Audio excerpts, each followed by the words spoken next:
In one of the most memorable events of the civil rights movement, a handful of college students in Jackson, Mississippi participated in the growing sit-in movements in order to challenge segregation at lunch counters, but also challenge the whole racist Southern system. For 3 hours, they faced humiliation, beatings, and serious threats to their lives, but all the while maintained their commitment to love and nonviolence. But why weren't they fighting back against such hate-filled attacks and hostility? And how could just sitting cause any meaningful change in America? Well, I'm glad you asked. I'm Dan Luer, and this is History for Humans.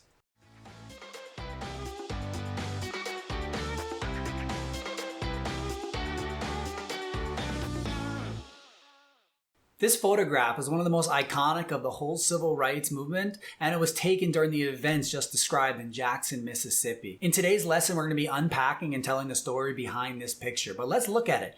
In it, you can see 3 students at a counter, both black and white, who are allies in this protest. In it, you should notice that the people at the counter are drenched in what looks like ketchup and maybe milkshakes or Coca-Cola. And in it, a young man's about to pour something else on the woman's head in the middle. But what's most powerful about this picture, and the reason why it became so iconic, is the 3 students at the counter are calm, cool, and collected amidst such an onslaught. Our inquiry question, though, for today is how was nonviolent resistance used to challenge and change the Jim Crow South and earn civil rights for African Americans? The date was May 28, 1963. Almost a decade into the growing civil rights movement that had already at this time achieved significant gains. However, progress was still slow.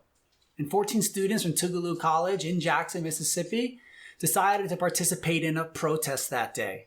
It took place at Woolworth's lunch counter because of their policy of not serving blacks at their diner. Woolworth's was a popular 5 and dime store that had branches across the country where people would go and buy knickknacks and where most people could go and afford a milkshake and a burger and fries or a Coke. But blacks were denied the basic right to just sit and eat a meal there. So 14 students that day decided to try to challenge and pressure them to change this policy. The strategy was simple. Basically sit at the counter and occupy it and put pressure on the company to change their policy. And this is a key tactic of nonviolent resistance for 2 reasons. One, the simple reason is that it puts economic pressure on the business to change their policy since they're losing business by not serving the customers who are sitting at the counter. And the second and more important reason that demonstrations like this work is because it forces people from around the community and around the country to consider the injustice at hand.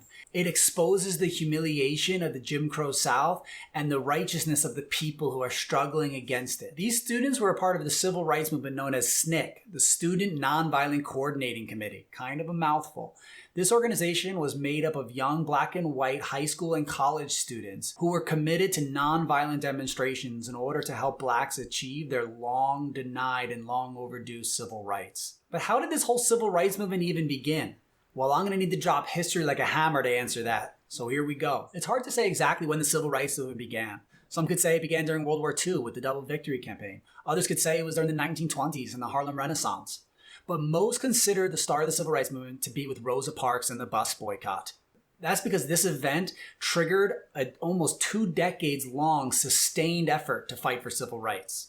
So let's go there. The year's 1955 in Montgomery, Alabama, and Rosa Parks, after a long and tiresome day at work, simply refused to give up her seat to a white man, which was customary in law in the South. And she was arrested for this. This led the black citizens of Montgomery to participate in a year-long struggle and boycott of the bus system in order to put economic pressure on the companies to change the humiliating practice of forcing blacks to give up their seats and move to the back of the bus for white people. During the bus boycott, the NAACP, another major civil rights organization that you need to know, which is the National Association of the Advancement of Colored Peoples, asked Rosa Parks if they could use her case to challenge the whole system of segregation on buses. But her husband warned her about the dire consequences she could face, saying, "The white folks will kill you, Rosa." Undaunted, she worked with the NAACP and was willing to risk her life to help break down the barriers of injustice in America. And this reminds me of a quote from another hero of mine, Dr. Seuss, who said, "Unless someone like you cares a whole awful lot, Nothing's gonna get better. It's not. And Mrs. Parks was willing to put her life on the line in this struggle, as will hundreds of thousands of others in the wake of this protest. And the bus boycott in Montgomery was monumental for another reason. And that's because a young preacher just appointed to a Baptist church in Montgomery would become the leader of the bus boycott movement, and that was Dr. Martin Luther King Jr. And during this bus boycott, he's going to quickly rise to prominence as a national leader in the wider civil rights movement. And we're going to have a whole lesson on it in this class, so hold tight because we'll be getting back to Dr. King. So the NAACP won this case, and the Montgomery bus system was forced to desegregate. But before this, they won an even more important case that seemed to challenge the whole Jim Crow system of segregation, which was the Brown versus Board of Education case. This is a very important Supreme Court case that you guys need to know. This case was led by a young and ambitious lawyer named Thurgood Marshall, who later becomes the first African American to be appointed to the Supreme Court of the United States. And Marshall and his colleagues got the Supreme Court to unanimously vote that separate but equal facilities were inherently unequal. And this case, therefore, overturned an earlier case that had said separate but equal was constitutional. And what case was that? What case was that? That's right, it was Plessy versus Ferguson. So Brown versus Board overturned the Plessy case. So after Brown versus Board, blacks and whites started to go to school together? Dang, that's an excellent question, Akamai, but unfortunately has a kind of a crappy answer. And let me explain. You see, a law from Congress or a ruling from a judge means very little if it's not going to be enforced. And in the Jim Crow South, literally every single position of power was held by pro-segregationist white racists. And they were in no hurry to enforce the court's decision. So it's going to take groups like SNCC and CORE and Martin Luther King with the SCLC to put pressure and force society and the government to enforce the rule of law. So that is what brought those 14 students together that day. So let's go back there. The students, working with some of the professors from Tougaloo College, spent weeks planning this protest because they wanted it to be impactful and wanted it to be successful.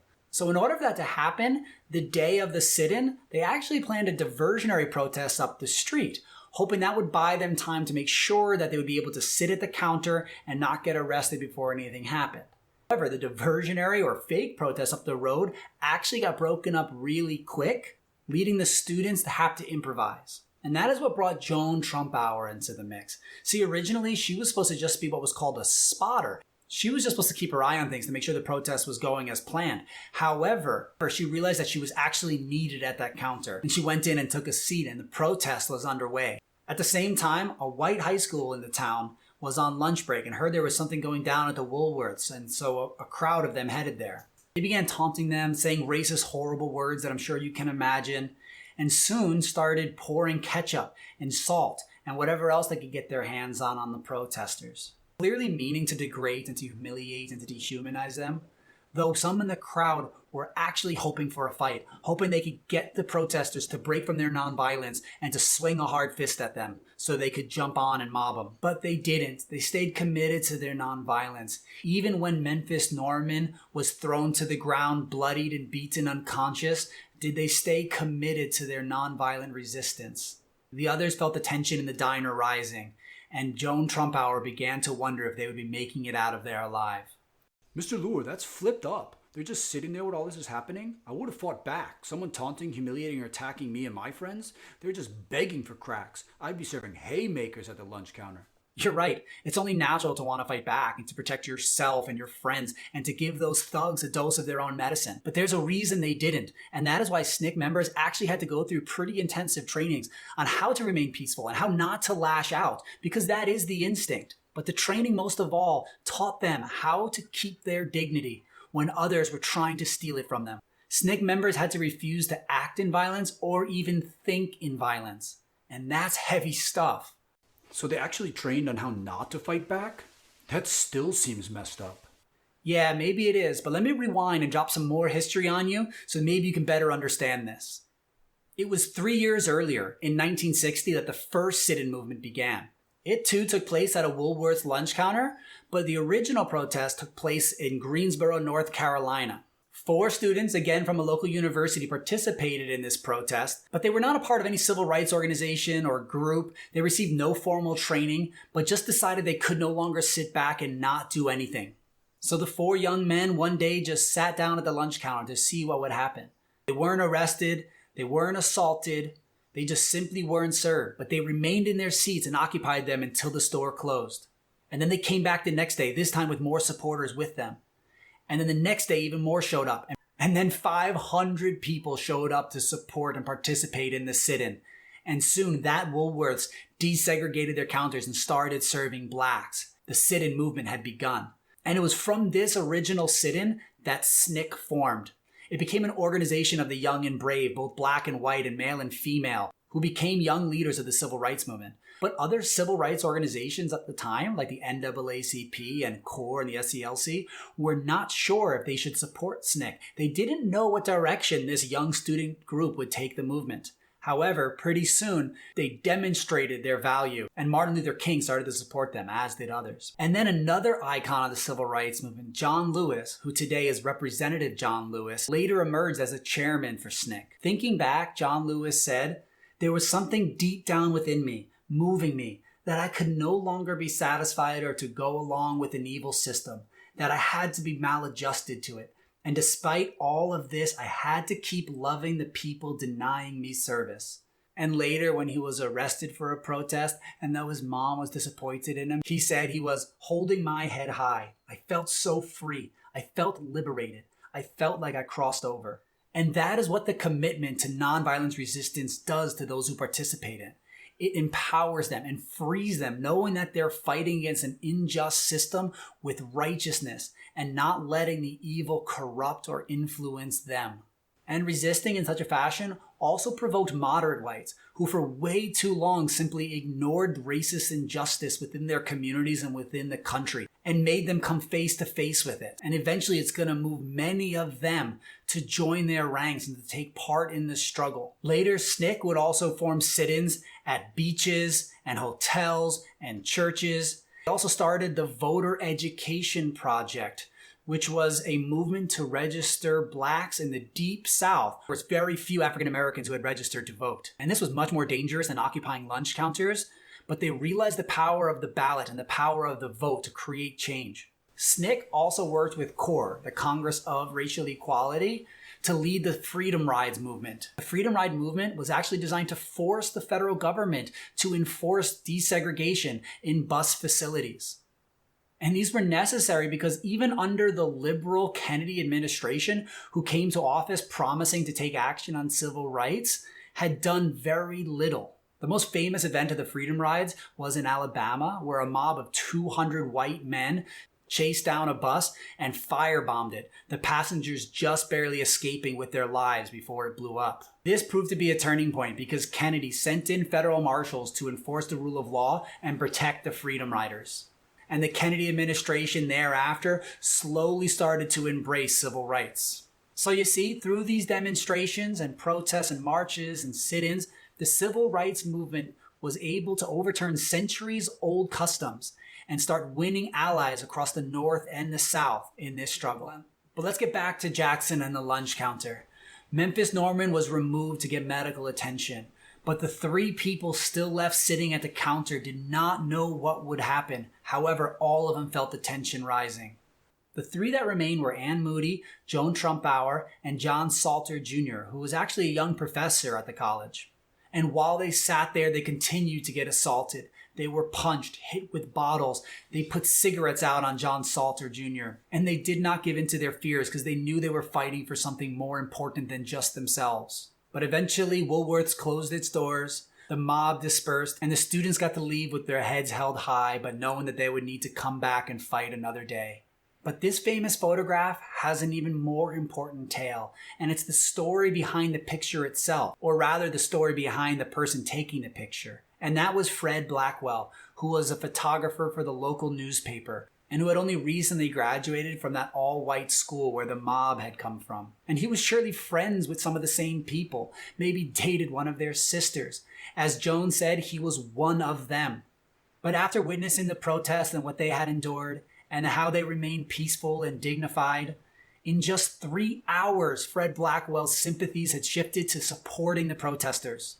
He later gifted Joan a copy of the photograph, and with it a note that still hangs in a frame at her house that reads, "Joan, like I've said 100 times, y'all were the bravest people I ever saw." That picture made its way around the country and even the world in the next few days. And I just wonder how many others had a change of heart after seeing it. How many others saw the ugliness that was inherent in Southern racism and decided to join the movement against it. And how many of them had what it took to meet violence and hatred with righteous resistance and love in their hearts. So you see, when we study history, it's not just about knowing the past. It often helps us fine-tune our own moral compass and help us decide the best way to act in the future. The lessons of the past better help us to develop who we are in here. We are history's heartbeat in action, guys. So thanks for engaging in history today. This has been History for Humans. So the lesson today is a great one, guys. You get to read a primary source. That means it's from the time period. It's SNCC's founding statement, which means you get to kind of read what they had envisioned for themselves. Read it closely and carefully and really try to wring out all that delicious history from it. You're going to answer some comprehension questions, some digging deeper questions. But then the exciting part of the lesson, you're going to pretend that you were commissioned or hired by SNCC to design their logo. So you're going to jump back in the time machine and it's 1960, and you have to carefully consider what is SNCC's mission? What are their beliefs? What are their goals? Use the information that you got from the lecture and from the reading and really try to think what logo would represent SNCC. You don't need to be a great artist to do well on this, but you do need to do your best to try to make it neat, carefully designed, and original. You guys got this. Enjoy.